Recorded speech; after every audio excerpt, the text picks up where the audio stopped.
Strange Behavior is one of the strangest slasher films from 1981 and has one of the most absurd endings that I've ever seen. I need to talk about it.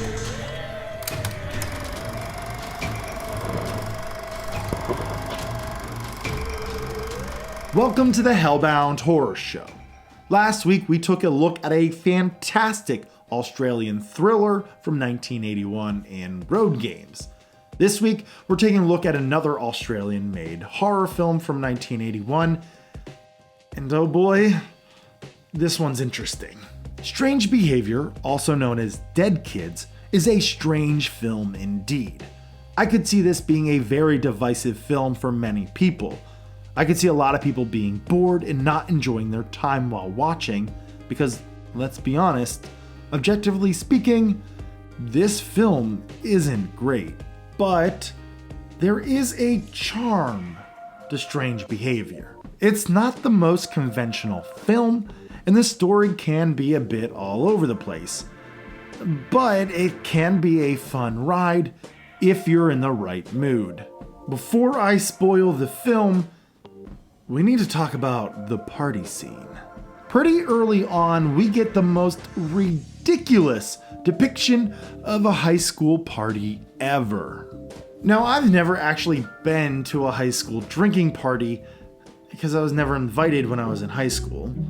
But if I would have known that there was glorified, choreographed dance numbers at them, I would have been there in a heartbeat.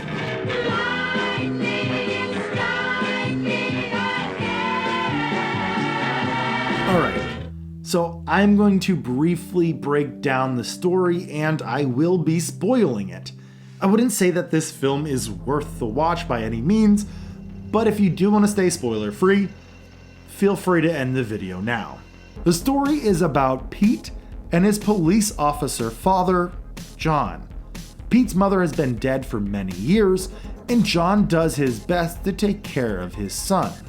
Some kids get killed early in the film, and we see that the murderers are actually kids themselves. Interesting. To make a few extra dollars, Pete enrolls in some scientific experiments at the local Galesburg University.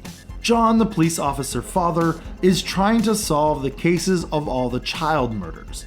His hunch is that Galesburg University has something to do with it. You see, he has a bit of a beef with Galesburg Science Department. His wife used to work there and worked with a brilliant scientist named Lasang. His wife loved her work, and some would say that she would do anything for it.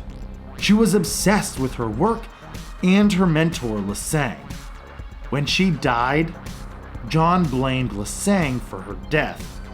Lasang did die 3 years ago, but John still thinks something is up with that place. Well, something is up with that place, because any kid that goes in to get experimented on ends up murdering another kid.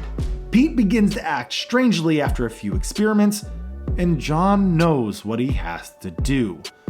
John runs to the research lab with his shotgun, and when he gets there, he is locked in a room. Pete walks out, and John tries talking to Pete, but he's under a hypnotic spell and ties his father to a chair.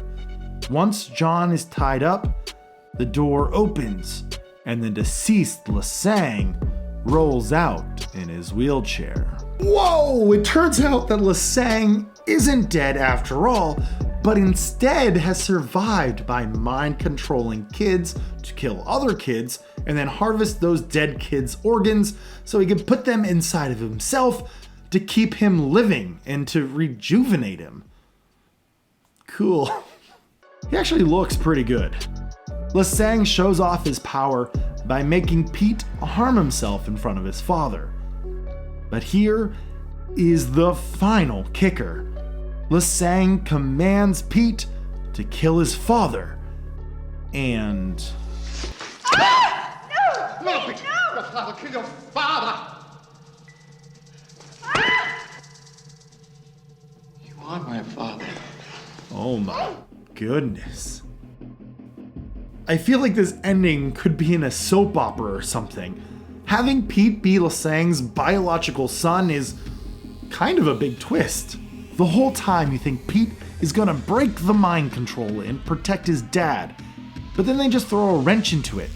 It's pretty well done, but it's a shame that the whole film really relies on that one twist. Once you know it, it's hard to watch over again. The tension is completely gone. It's not like Friday the 13th where it doesn't matter that you know the twist. The film still stands on its own. Strange Behavior needs the twist in order for the film to be compelling. I revisited this film for this review, and it was really hard to get through the second time around. It's a bit of a bore when you know the outcome. Although the first time I did watch it, I thought it was enjoyable enough. I wouldn't recommend it, but it's not the worst thing in the world. It's competently made. The shots may linger for a long time, but they are well composed. Acting is pretty hit or miss, and the soundtrack is a bit lacking and underdeveloped. Editing is slow, but it's consistent. The film does a pretty good job of creating a small town feel, but the lack of vision really hinders a fun idea. Killer kids being manipulated and controlled by mind control is a really great and fun idea, but the execution just doesn't do it for me.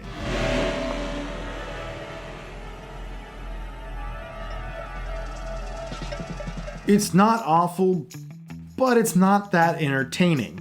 Pick it up if it sounds like your cup of tea, but outside of that, you could probably let this one slide. Next week, I'm going to take a look at a Valentine's Day themed slasher film from 1981.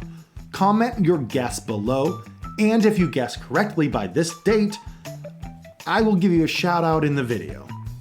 And as always, thank you so much for watching. Stay healthy, stay safe, and take care, everyone.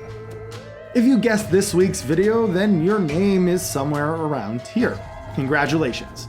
Now, I hope everyone does a good job of guessing next week's video, because it's going to be a little bit of a challenge. Good luck, everyone.